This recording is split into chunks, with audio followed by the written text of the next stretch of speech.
Welcome to the Living the Dream podcast with Curveball. If you believe, you can achieve.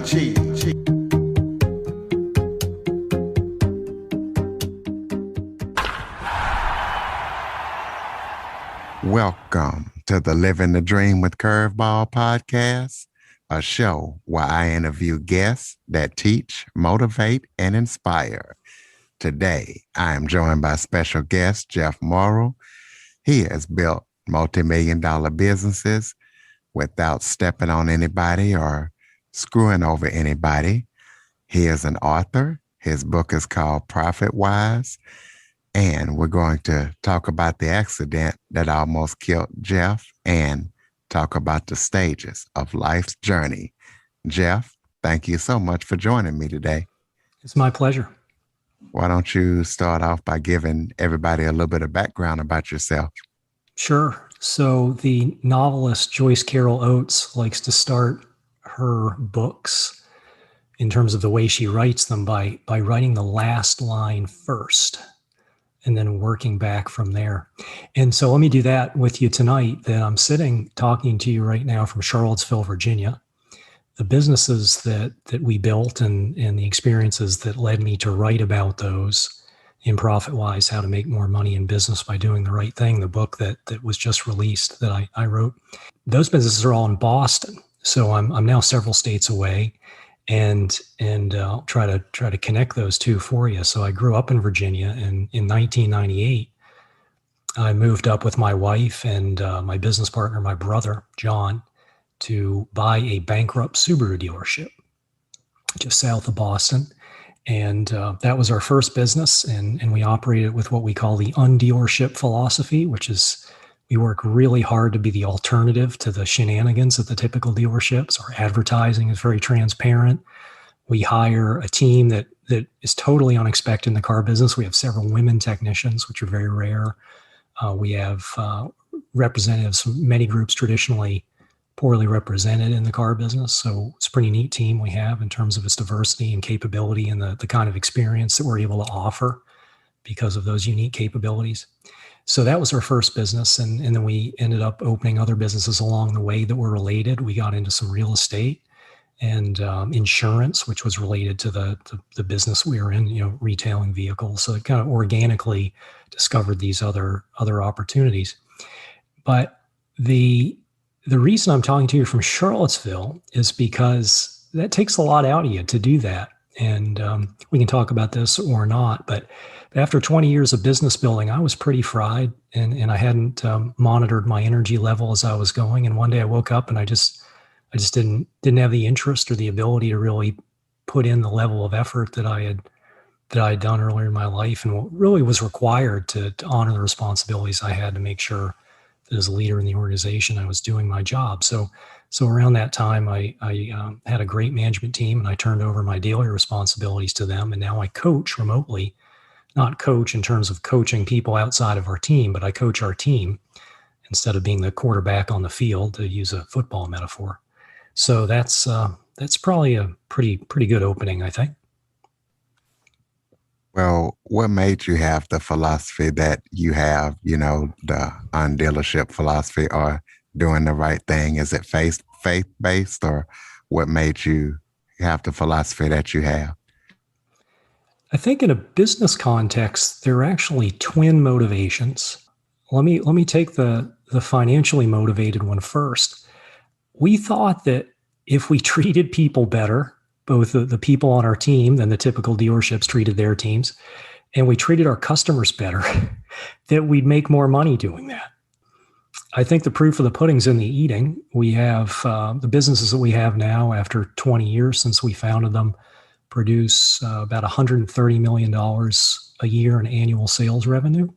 So it was obviously a model that appealed to people, and we saw that. So that I don't want to proceed without mentioning that it was a practical business decision that we thought that just doing the right thing would be a way to earn a really good living. And I discussed some of the techniques of how we've done that in the book. But I would be remiss not to mention too that part of it for my brother and for me was that we just didn't want to be those guys, perhaps the robber barons of the early 1900s, like Andrew Carnegie comes to mind, who made vast sums but caused so many problems along the way and hurt so many people. And then they gave away much of their money at the end, but it was really too late, to make up, to atone for all the environmental destruction they had caused, for the communities they had harmed, for the families that they had stressed. So we wanted to make sure that our businesses were consistent with our values as people, and that we could sleep well every night. And at the end of our careers, whenever those come, that we can look back on them and say, we did it in a way that edified people, that built them up, and that minimized our environmental impacts, and tried to soften whatever negative effects naturally result from business activities. So I think that's an equally important component of why we did it. Well, let's talk about the accident that almost ended the life of a great and moral businessman like you. Well, thank you for the compliment. Yeah, so shortly after my wife and I moved to Charlottesville, I'd been dreaming of riding my mountain bike much more often. I grew up mountain biking. Back in the 80s, when I was a kid, we called it BMXing, and later you grow into an adult and the bikes get a little bigger and they started calling it mountain biking. But I grew up on the saddle of a bike from when I was a very small kid. And that's really, just a really enjoyable thing for me to do. So I was really excited after spending all those years under the showroom lights, getting out and actually living a little bit instead of just working so many hours. And I found myself alone on a very remote trail one day. And looking back on it, probably wasn't a good idea to be out there by myself in the icy conditions that were there. But anyway, I broke my femur very badly. And it's incredible how one moment you can be going along thinking about, what am I going to be doing this weekend, and making plans for the future. And then literally in a matter of moments, your whole life can change. It's the famous New York minute, which lasts only a few seconds. And I found myself on the ground with my right leg orthopedically separated from my body. It was still attached, but not by bone. It was just muscle and skin that was holding it on. And of course, I was bleeding very badly internally. So I wasn't going to last very long out there by myself. And by a miracle, my phone was not damaged in the crash, and there was actually reception, which is not often the case in these rural parts of the county where I live. And anyway, the dispatcher was able to get an ambulance to me eventually. And I wish I had passed out waiting for it, because the pain was positively religious. It was, I'll never forget. And I still wake up sometimes in the middle of the night with these flashbacks to what that was like. Because it's a very strange experience to wonder whether you can handle another moment of something that uncomfortable. And the answer is you can, because you have no other choice. It's just what you got. But anyway, the experience, the reason I talk about it is not to gross anybody out, but rather to set up the reason why I wrote the book. And I was incapacitated. Obviously, it took many months to learn how to walk again. So I was stuck at home for a long time. And it was an unprecedented time in my life to have that much time available for a project. And hopefully that's the last time I ever have that kind of gift of that much time delivered to me. But in any case, I wanted to use that time in a way to return the favor of all the people who'd invested in me. And so I took all the lessons I had learned in those years of building the businesses, and the mistakes I had made, and the trust I'd put in people that didn't deserve it, and the systems that we built because of the failures that cost us so much money and time and pain. I put those in the book to share with other people, that they might save some of that discomfort and difficulty, and take a more direct line to the world that I see for business that really appeals to me, which is people earning a living and also serving the world through their business activities. So that's what the book is about. And what a terrible reason to have the occasion to write the book, but sometimes life delivers gifts in very strange packages, and that was certainly one of them. Well, I think this is a perfect time to get into how you talk about life's journey. You said life's journey comes in stages. Can you break those stages down and explain? Yeah, I like to think of seasons of life. And you can think about those seasons in different ways. I mean, you could divide into four, the actual seasons where spring is that time in your life where you have lots of energy and vitality and you're planting seeds, knowing that those investments will not pay off until sometime later, in late summer or fall. And you can go that way. I like that model. The one I discuss in the book, which I'd like to share with you today, is thinking about my life. I divide it so far, at least, into three phases. And the first one, professionally anyway, was what I call the growing years, which was right after I graduated from college. And I ended up in a car dealership accidentally, really. It was a gentleman that I'd worked for in college, or I volunteered. He was a politician who happened to own a car dealership. And I couldn't find a job doing what I wanted to do. So he took pity on me and offered me a job that was going to allow me to pay the rent, and was in the service department of a car dealership. And I acquired a lot of skills related to operating a business and operating specifically an automotive business during that time. So I call those the growing years because I was meeting people, I was developing a network, I was understanding how financing worked and what could reasonably be expected of how quickly it takes to get someone up and running after you hire them. There's just a million things that I was learning during that time. And some years after that, once my brother and I opened up the business and we got rolling a few years in, I would call the phase I entered there the power years. And what I mean by that is that's when everything kind of came together. So I had still a lot of energy and enthusiasm for what I was doing. And I also had been doing it long enough to know what works and what didn't work. And I knew, I had a better sense of the kind of people that would succeed in our organization. So when I interviewed them, I could better tell who was likely to stay with us and thrive. So you think about all those things that come together during the power years. And we made all sorts of advancements, and we grew the business during that time. And yet no season lasts forever. And now I'm in what I call the third season, and that one is the wisdom years. And this is the era when I don't have quite the energy I used to. I can't put in the hours. I can't work 6 and 7 days a week, long days. I just get tired. I need more naps. I'm not that old. I'm only 49, but I just don't have the concentration I used to when I was younger. These are very natural evolutions over the course of a lifetime. And that's where I find myself now. So I need to rely more on my good judgment and my patience and less on just raw effort and intellect, because those things I don't have in the same quantity I once did. Well, you talk about there was a time when you kind of lost your energy and your will to run your businesses. Talk about that time and why you think you got to that point. My definition of burnout is when you just get tired of solving the same problems over and over again.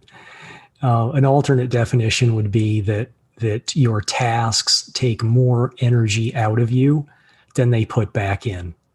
And both of those situations applied. Any business is going to require consistent effort to keep it moving.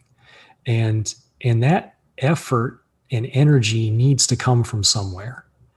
And ideally, over time, you can build a team to do that. But for too many years, I was the primary driver of the business.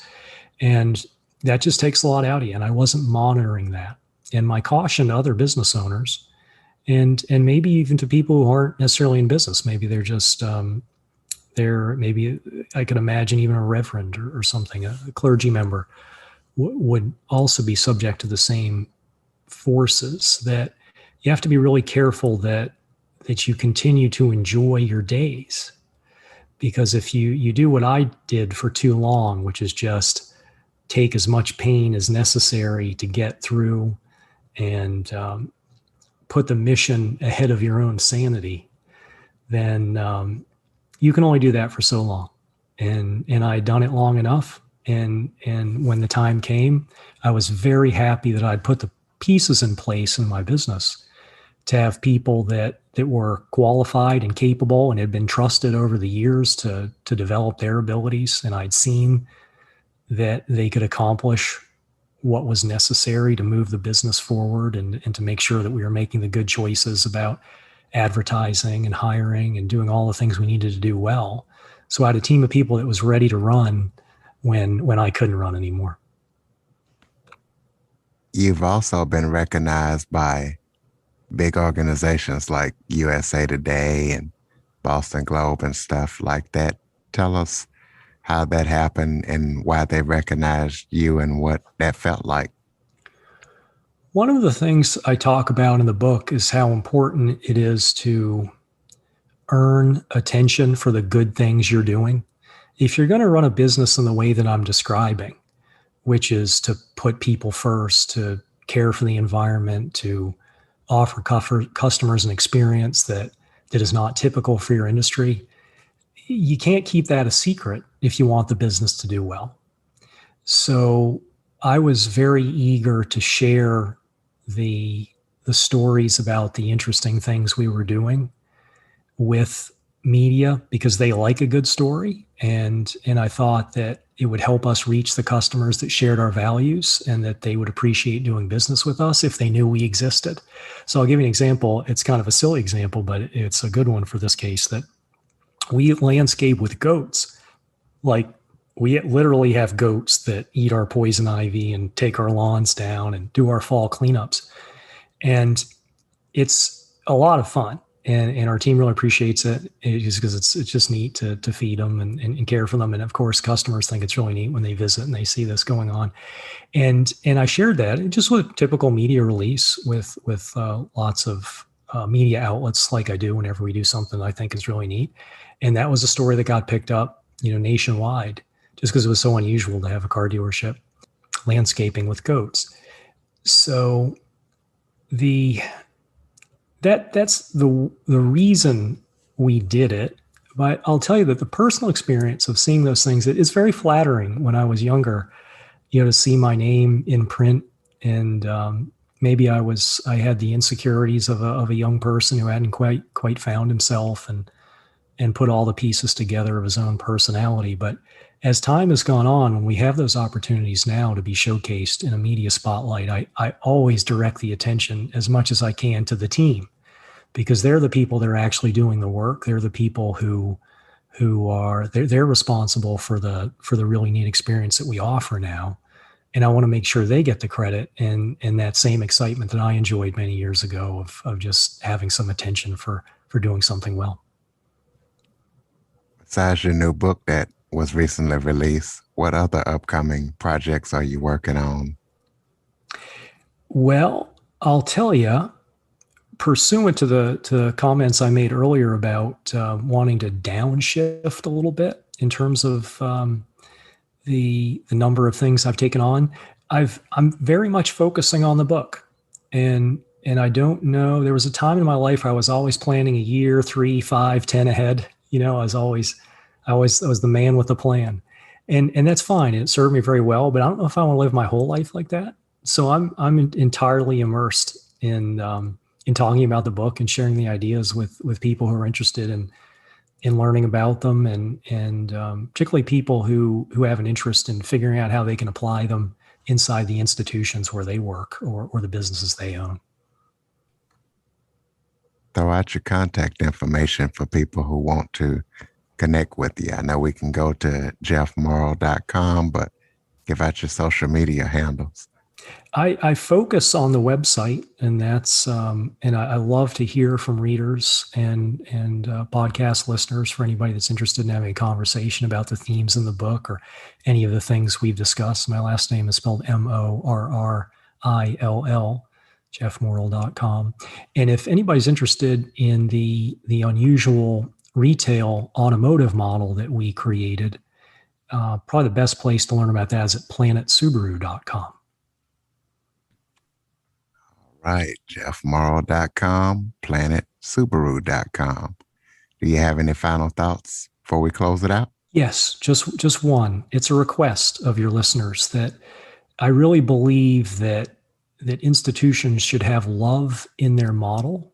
And what I mean by that is that I think businesses and churches and schools and all the other organizations that we have in life should be there to build people up and should protect the people and the world in need of protection.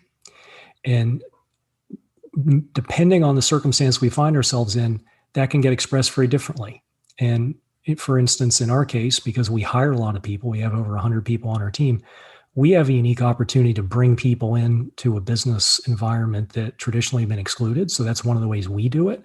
But your listeners, in all the different situations, the institutions they represent and work in, they'll have their own ways. And I ask them right now to think about how they can accomplish the same end where they go to work every day. Ladies and gentlemen, Jeff Morrill. Jeff, I want to thank you so much for taking time out of your busy schedule to join me today. Thank you. I really enjoyed it. And listeners, please be sure to follow, rate, review. And for you Android listeners, go to the Google Play Store and download the Living the Dream with Curveball podcast app. For more information on the Living the Dream podcast, visit www.djcurveball.com. Until next time, stay focused on living the dream.